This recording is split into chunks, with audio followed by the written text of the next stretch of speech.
बिस्मिल्लाहिर्रहमानिर्रहीम। अस्सलामु अलैकुम वरहमतुल्लाह। Dear students, welcome to our YouTube channel Ilma. उम्मीद है आप सब खैरियत से होंगे। आज हमारा केमिस्ट्री का सेकंड लेक्चर है, that is all about branches of chemistry, chemistry की शाखें। साइंस या नेचुरल फिलॉसफी, जिसे हम एक मजमून के तौर पर पढ़ते थे, इल्म की वुसअत के साथ साथ हमने उसे फिज़िकल साइंसेस और बायोलॉजिकल साइंसेस दो ब्रांचेस के अंदर तकसीम कर दिया। बाद में इल्म वसी से वसी तर होता गया और हमने फिर साइंस को बहुत सारी ब्रांचेस में डिवाइड कर दिया, chemistry, physics, biology, mathematics, social sciences वगैरह वगैरह। केमिस्ट्री के बारे में हम उसकी डेफिनेशन पढ़ चुके हैं। केमिस्ट्री का इल्म जब वसी होने लगा तो हमें इसकी मुख्तलिफ ब्रांचेस बनाने की ज़रूरत पेश आई। 9th क्लास यूनिट नंबर 1 के सिलेबस में शामिल आज हम पढ़ेंगे 8 ब्रांचेस ऑफ केमिस्ट्री। आइए स्टार्ट करते हैं। Physical chemistry. Physical chemistry is the branch of chemistry that deals the relationship between composition of matter and physical states of matter. Composition of matter and physical properties और physical states of matter के दरमियान जो relationship होता है उसको study करते हैं हम फिजिकल केमिस्ट्री के अंदर। फिजिकल स्टेट से क्या मुराद है? ऑलरेडी हम पढ़ चुके हैं कि फिजिकल स्टेट से मुराद है मादे की तबई हालत जो हमें नज़र आती है, that is solid, liquid, gas and plasma. Physical properties वो प्रॉपर्टीज़ होती हैं जो मादे की ज़ाहिरी हालत, तबई हालत से मुतल्लिक होती हैं, जिस तरह के उसका रंग, उसकी बू, उसकी डेंसिटी, उसका टेस्ट, उसकी स्मेल, इसके अलावा उसकी boiling point, freezing point, melting point, ये सारी प्रॉपर्टीज़ जिन्हें हम देख भी रहे होते हैं और जांच रहे होते हैं, इनको हम कहते हैं फिजिकल प्रॉपर्टीज़। मादे की कंपोजिशन का मादे की फ़िज़िकल प्रॉपर्टीज़ या तबई खसूसियात के साथ एक बहुत गहरा ताल्लुक़ है। मसलन मैंने यहाँ पर एक एग्जांपल कोट की है कि H2O, पानी, वाटर का जो फार्मूला है दैट इज़ H2O। अगर हम इस वाटर का टेम्परेचर डाउन करें तो ये फ्रीज़ हो जाएगा और ये बन जाएगी आइस, बर्फ़। इसका फार्मूला भी H2O है। अगर हम इसी पानी को हीटअप करें तो ये वेपर्स में तब्दील हो जाएगा, बुखारात बन जाएगा और उन बुखारात का फार्मूला भी H2O होगा। देखें, H2O कंपोजिशन है वाटर की, और आइस, वाटर और इसके वेपर्स ये डिफरेंट स्टेट्स हैं जिसमें वाटर एग्जिस्ट कर रहा है डिफरेंट टेम्परेचर पर। टेम्परेचर का किसी मैटर पर क्या असर होता है, रेडिएशंस का किसी मैटर पर क्या असर होता है, और मैटर की तबई हालत फिजिकल स्टेट्स में टेम्परेचर में तब्दीली के साथ साथ किस किस्म की तब्दीली आती है, इन सब चीज़ों को हम स्टडी करते हैं फिजिकल केमिस्ट्री के अंडर। इसके बाद है ऑर्गेनिक केमिस्ट्री। ऑर्गेनिक और इनऑर्गेनिक केमिस्ट्री, ये केमिस्ट्री की दो बुनियादी ब्रांचेस हैं। डियर स्टूडेंट्स, शुरू में यह ख्याल किया जाता था कि हमें केमिकल कंपाउंड्स दो ज़राए से हासिल होते हैं, या तो वो जानदारों से हासिल होते हैं या ज़मीन और ज़मीन के अंदर पाई जाने वाली दूसरी अशिया से हासिल होते हैं। जानदारों से हासिल होने वाले कंपाउंड दो तरह के थे, एक जो ज़िंदा जानदारों से हासिल होते थे, बहुत सारी चीज़ें हम ज़िंदा जानदारों से लेते हैं, और एक वो जो हमें मुर्दा जानदारों यानी फॉसिल फ्यूल से हासिल होते थे, जिस तरह कोयला, पेट्रोलियम, कुदरती गैस, नेचुरल गैस वगैरह वगैरह। जिंदा जानदारों से हम बहुत सारे कंपाउंड्स लेते हैं, जिस तरह कार्बोहाइड्रेट्स, प्रोटीन्स, विटामिन्स। इसके अलावा हम बहुत सारे फाइबर्स लेते हैं, 3 नेचुरल फाइबर जो कि ऑर्गेनिक कंपाउंड हैं, जिसमें सिल्क है, वूल है, इसके अलावा उसके अंदर कॉटन है, कपास, ये नेचुरल फाइबर हैं। इसी तरह लकड़ी, that is also an organic compound. तो हम जो ऑर्गेनिक कंपाउंड थे जो जिंदा जानदारों से हासिल होते थे, उनके बारे में जब हमने रिसर्च की और हमने उस पर काम करना शुरू किया तो हमें पता चला कि ये सिर्फ 2 दो एलिमेंट पर मुश्तमिल होते हैं। देखिए पीरियोडिक टेबल में 118 एलिमेंट हैं, पूरी यूनिवर्स इन 118 एलिमेंट से कंपोज होकर बनी है। इन 118 एलिमेंट में से hydrogen, carbon and their derivatives, carbon, hydrogen and their derivatives, carbon, hydrogen और उनके माखूज कंपाउंड, डेरिवेटिव का मतलब है जो इसमें से निकाले जाते हैं। तो हम ऑर्गेनिक केमिस्ट्री को कैसे डिफाइन करेंगे? हम ऑर्गेनिक केमिस्ट्री को डिफाइन करेंगे the compound of carbon, hydrogen and their derivatives are called organic compound. और अगर हम ऑर्गेनिक केमिस्ट्री की बात करें, the branch of chemistry in which we study the compound of carbon, hydrogen and their derivatives is called organic chemistry। Chemistry की वो शाख जिसमें हम कार्बन, हाइड्रोजन और उनके माखूज कंपाउंड्स का मुताला करते हैं वो ऑर्गेनिक केमिस्ट्री कहलाती है। शुरू में ये ख्याल भी किया जाता था कि ऑर्गेनिक कंपाउंड्स को लैब के अंदर तैयार नहीं किया जा सकता, ये हमें सिर्फ कुदरती ज़राए से हासिल होते हैं, सिर्फ जानदारों से हासिल होते हैं। लेकिन वुलर ने लैब के अंदर यूरिया तैयार की और ये नज़रिया दम तोड़ गया। अब हम ऑर्गेनिक कंपाउंड्स की बहुत कसीर तादाद को लैब के अंदर खुद सिंथेसाइज कर रहे हैं, खुद तैयार कर रहे हैं, इंडस्ट्री के अंदर तैयार कर रहे हैं और ऑर्गेनिक कंपाउंड ने हमारी लाइफ को चेंज करके रख दिया है।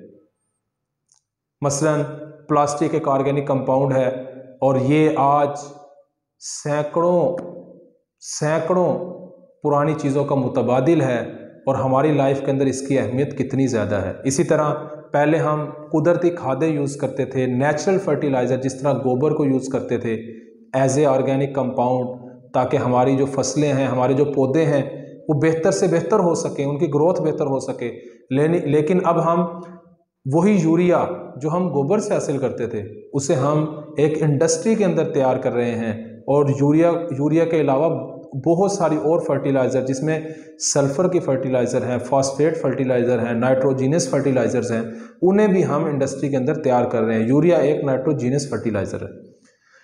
इसके अलावा पेट्रोकेमिकल इंडस्ट्री, पेट्रोलियम और सबसे अहम फार्मास्यूटिकल इंडस्ट्री, जितनी भी मेडिसिन्स हम यूज़ कर रहे हैं वो सारी ऑर्गेनिक केमिस्ट्री के अंडर आती हैं। स्टूडेंट्स, इसके बाद है inorganic chemistry.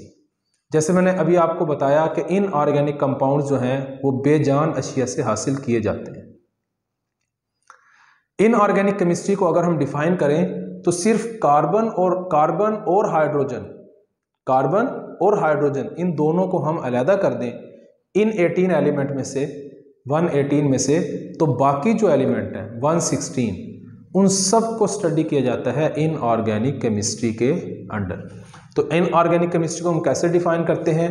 The branch of chemistry in which we study all the compound of periodic table other than the compound of carbon, hydrogen and their derivatives. Inorganic chemistry की वो branch है जिसके अंदर हम कार्बन, हाइड्रोजन और उनके derivatives के अलावा बाकी तमाम एलिमेंट्स और उनके कंपाउंड्स को स्टडी करते हैं, उनका मुताला करते हैं।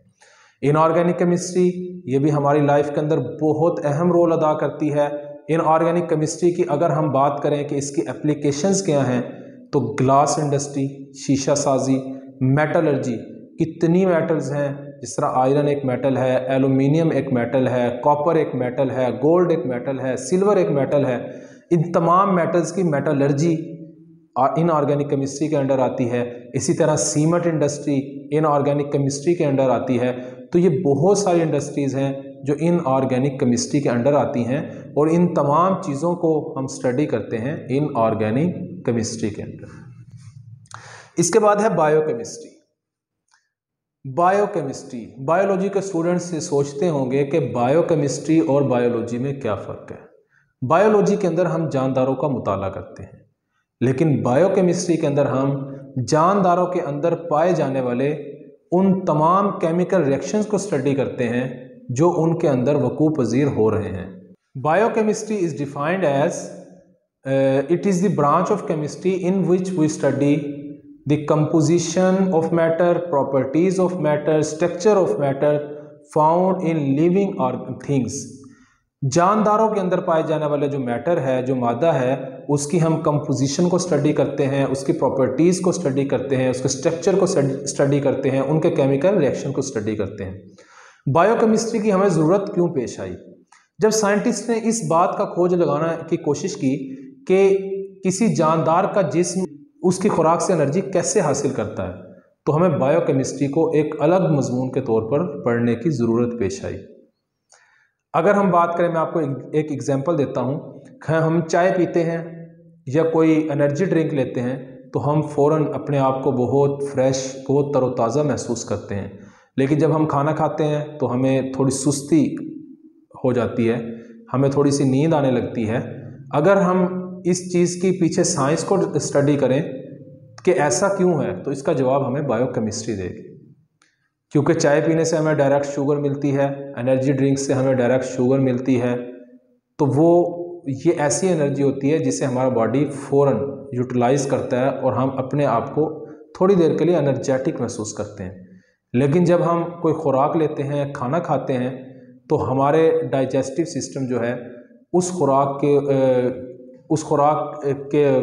की तोड़ फोड़ के लिए, मेटाबॉलिज्म के लिए काम करना स्टार्ट कर देता है, जिसकी वजह से हमारा जिस्म जो है वो थोड़ा सुस्त पड़ जाता है। इसके अलावा हम प्रोटीन्स कहाँ से लेते हैं, प्रोटीन्स क्या होती हैं, उनका रोल हमारी लाइफ के अंदर क्या है, इसके अलावा कार्बोहाइड्रेट्स क्या हैं, विटामिन्स क्या हैं, लिपिड्स क्या हैं, इन तमाम बायोकेमिकल्स को हम स्टडी करते हैं बायोकेमिस्ट्री के अंदर। इसके बाद है इंडस्ट्रियल केमिस्ट्री। देखें, चीज़ें दो तरह से तैयार की जाती हैं। एक तो डोमेस्टिक लेवल पर हम किसी चीज़ को अपने घर में बना लें, और दूसरा तरीका है इंडस्ट्रियल लेवल, कमर्शियल लेवल। देखें, हर चीज़ घर के अंदर नहीं बनाई जा सकती। जिस तरह के सीमेंट के लिए हमें एक इंडस्ट्री चाहिए। इसी तरह जब हम ऑयल की हाइड्रोजिनेशन करते हैं, जिससे हम वनस्पति घी हासिल करते हैं, इसे घर में नहीं बनाया जा सकता। इसी तरह ग्लास इंडस्ट्री है, इसी तरह पेट्रोकेमिकल इंडस्ट्रीज़ हैं, इसी तरह फार्मास्यूटिकल इंडस्ट्रीज़ हैं, इसी तरह बहुत से केमिकल्स तैयार करने वाली इंडस्ट्रीज, जिस तरह ऑक्सीजन है। अब हम ऑक्सीजन हवा से हासिल करते हैं, लेकिन इसको हवा से हासिल करने के लिए हमें जिस चीज़ की ज़रूरत है वो है industry, chemical industry, that is called chemical industry. इसके अलावा बहुत सारे केमिकल्स, नाइट्रोजन गैस, इससे हटकर क्लोरीन गैस, इससे हटकर nitric acid, sulphuric acid, sodium carbonate, sodium bicarbonate, दर्जनों केमिकल्स हैं जो कि किसी मुल्क की, किसी कंट्री की ज़रूरत के लिए बहुत ज़रूरी है, किसी कंट्री की ग्रोथ के लिए बहुत ज़रूरी है, किसी कंट्री की तरक्की के लिए बहुत ज़रूरी हैं, और किसी कंट्री की जीडीपी का एक बहुत ज़्यादा इन्हिसार उन केमिकल्स और उनकी मैन्युफैक्चरिंग पर होता है। तो हम इन तमाम कंपाउंड्स को इंडस्ट्रियल लेवल पर तैयार करने के लिए जिस केमिस्ट्री का सहारा लेते हैं वो है इंडस्ट्रियल केमिस्ट्री। तो हम इंडस्ट्रियल केमिस्ट्री को कैसे डिफाइन करते हैं? हम कहते हैं it is the branch of chemistry in which we study the manufacturing of chemical compounds on commercial level, on industrial level. Okay हो गया जी। तो इन इंडस्ट्रियल केमिस्ट्री के अंदर हम केमिकल कंपाउंड का इंडस्ट्रियल लेवल पर या कमर्शियल लेवल पर उनकी जो तैयारी है उसको स्टडी करते हैं। Next branch number 6, that is environmental chemistry, माहौलियाती केमिस्ट्री। केमिस्ट्री की इस ब्रांच के अंदर, एनवायरमेंटल केमिस्ट्री के अंदर हम क्या स्टडी करते हैं? Component of environment, the branch of chemistry in which we study the components of environment and the effect of human activities on environment। ये केमिस्ट्री की वो ब्रांच है जिसके अंदर हम एनवायरनमेंट को स्टडी करते हैं, माहौल को स्टडी करते हैं, और माहौल पर असर अंदाज होने वाली इंसानी सरगर्मियों को स्टडी करते हैं। माहौल क्या है? देखें, हमारी ज़मीन माहौल है, ज़मीन के अंदर पाई जाने वाली चीज़ें इस माहौल को बनाती हैं। इसी तरह ज़मीन के ऊपर पाई जाने वाली चीज़ें भी इस माहौल को बनाती हैं। जो ज़मीन से ऊपर है दैट इज़ कॉल्ड एटमॉस्फेयर, उसे हम एटमॉस्फेयर कहते हैं।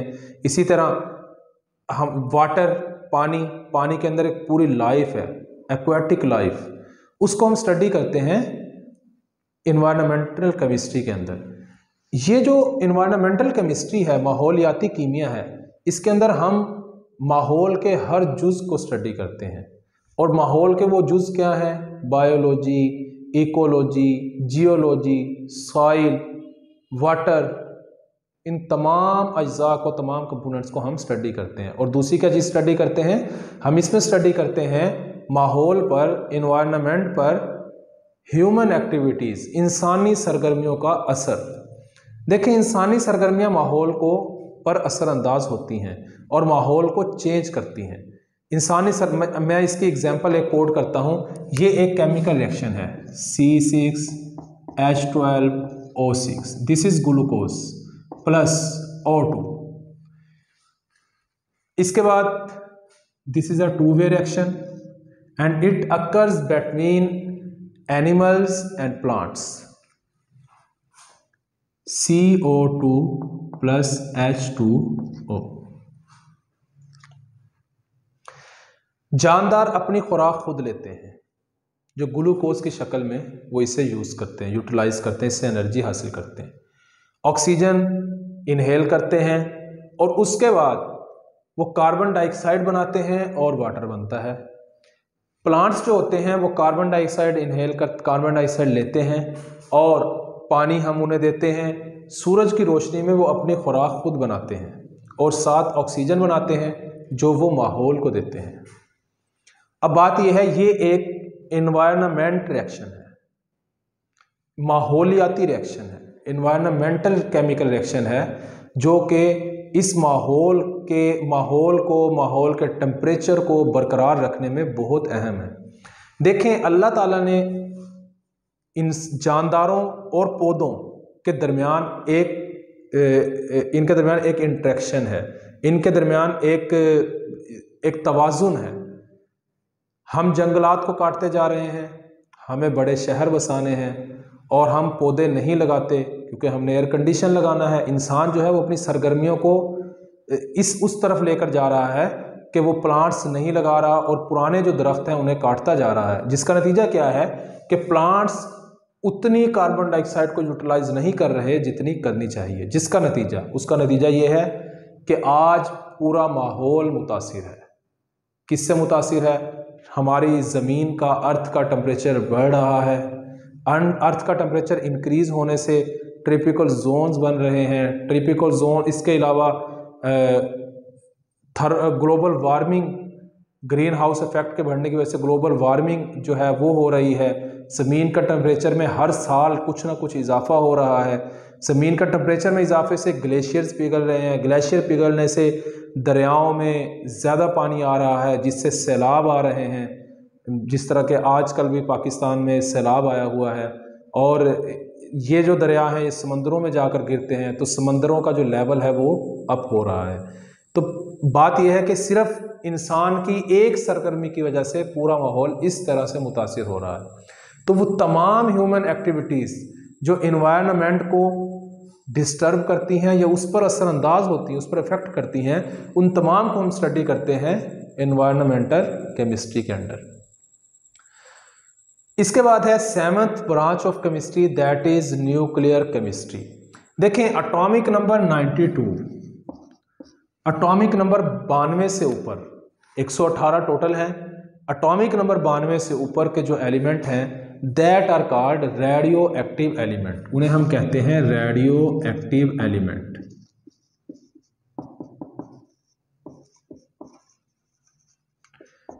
रेडियो एक्टिव एलिमेंट्स वो एलिमेंट्स होते हैं जो हर टेम्परेचर पर हर वक्त अपने अंदर से रेडिएशंस यानी शुआएं खारिज करते रहते हैं। ये जो रेडिएशंस होती हैं ये बहुत ताकतवर होती हैं और इन्हें हम बहुत से अच्छे मकासद के लिए भी यूज़ करते हैं। इन रेडिएशंस को यूज़ करके हम कैंसर का इलाज करते हैं। जो कैंसर जो होता है, जो सेल्स, कैंसर वाले जो सेल्स होते हैं, हम उन पर इन रेडिएशंस को बम्बार्ड करते हैं और बम्बार्ड करके उन सेल्स को किल कर देते हैं। इस तरह से कैंसर का जो अमल है उसे रोकने में हम काफ़ी हद तक कामयाब हो जाते हैं। तो ये, इसके अलावा जिस्म के अंदर खुदा न खास्ता किसी के बॉडी के अंदर ट्यूमर हो, गिल्टियाँ जिसे हम कहते हैं, इससे हटकर गॉइटर, किल्लड़ की बीमारी जो गले में होती है, उसकी तशखीस और उसका इलाज, ये सारे काम जो हम करते हैं ये इन रेडिएशंस को यूज़ करके करते हैं जो रेडियो एक्टिव एलिमेंट्स से निकलती हैं।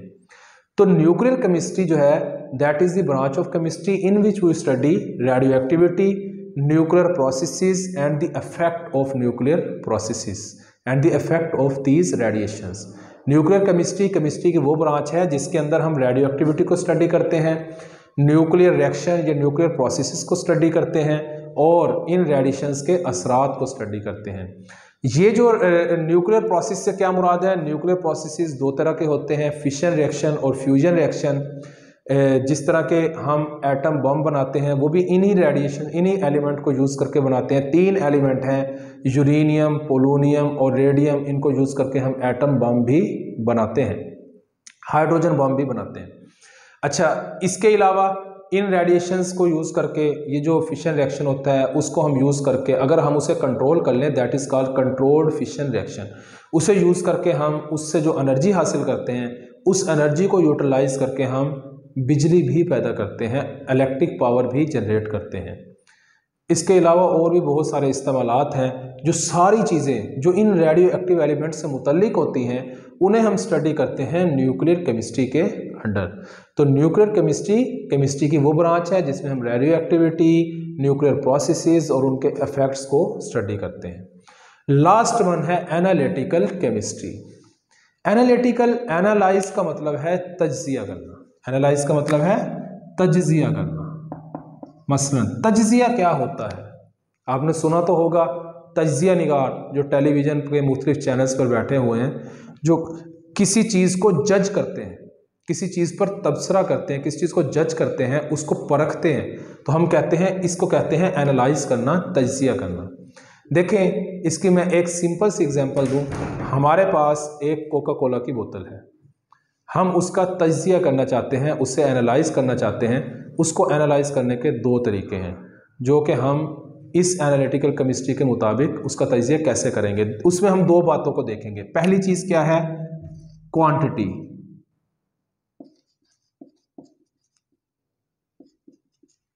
दूसरी चीज़ क्या है,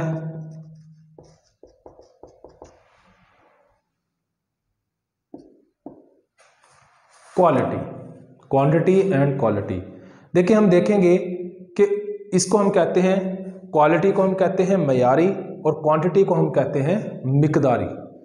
2 तरह से हम उस कोल्ड ड्रिंक को एनालाइज करेंगे। पहली बात हम देखेंगे क्या इसके अंदर मिकदार पूरी है, जितनी हमें कंपनी ने कही, क्या वो पूरी है। अगर वो पूरी है, इसका मतलब वो जो तज्जिया है जो उसकी मिकदार से मुतल्लिक है, दैट इज़ क्वांटिटेटिव एनालिसिस। और अगर उसका मयार भी पूरा है, जिस तरह के उसके अंदर शुगर लेवल, उसके अंदर डिफरेंट जो चीज़ें हम डालते हैं उनका लेवल और उसका टेस्ट का लेवल, अगर वो सारी चीज़ें भी मुकम्मल हैं तो हम उसे कहेंगे कि वो क्वालिटेटिव, हमने उसका जो एनालाइज किया वो है क्वालिटेटिव एनालिसिस। तो एनालिटिकल केमिस्ट्री क्या होती है, analytical chemistry is the branch of chemistry in which we study about the separation and analysis of a sample. हम किसी भी सैंपल की सेपरेशन और उसके एनालिसिस को स्टडी करते हैं एनालिटिकल केमिस्ट्री के अंडर। एनालिटिकल केमिस्ट्री के अंदर हम जो भी सैंपल हमें दिया जाता है हम उसका तज्जिया करते हैं, उसकी शनाख्त करते हैं, उसकी पहचान करते हैं और उसके कंपोनेंट्स को अलग कर सकते हैं। एनालिटिकल केमिस्ट्री का किसी भी केमिकल इंडस्ट्री के अंदर बहुत बड़ा रोल होता है। एक एनालिटिकल केमिस्ट पूरी इंडस्ट्री की क्वालिटी को बरकरार रखने में बहुत अहम रोल अदा करता है। कोई भी इंडस्ट्री एनालिटिकल केमिस्ट के बगैर नहीं चलाई जा सकती। उसकी वजह यह है कि उनके क्वालिटी को मेंटेन करेगा एनालिटिकल केमिस्ट, जो उनकी लैब के अंदर बैठकर उसकी क्वालिटी को मेंटेन करता है। अगर वो क्वालिटी मेंटेन नहीं करेगा तो हम किसी इंडस्ट्री को चलाने में कामयाब नहीं हो सकते। तो डियर स्टूडेंट्स, अल्हम्दुलिल्लाह आज हमारा 2nd लेक्चर जो है वो एंड हुआ, वो अपने इख्तिताम को पहुंचा। आज हमने पढ़ी हैं ब्रांचेस ऑफ केमिस्ट्री और इंशाल्लाह नेक्स्ट लेक्चर के अंदर हम पढ़ेंगे एलिमेंट्स क्या होते हैं। अभी हम केमिस्ट्री की बेसिक डेफिनेशंस पढ़ रहे हैं और इंशाल्लाह जो हम आगे बढ़ेंगे केमिस्ट्री में आपका इंटरेस्ट भी बढ़ता जाएगा। केमिस्ट्री एक बहुत इंटरेस्टिंग सब्जेक्ट है और इंशाल्लाह आप मेरे साथ रहिए, केमिस्ट्री आपके लिए सबसे दिलचस्प मज़मून बन जाएगी और केमिस्ट्री आपके दिल में घर कर जाएगी इंशाल्लाह। नेक्स्ट लेक्चर तक के लिए इजाज़त दीजिए। अल्लाह हाफिज़।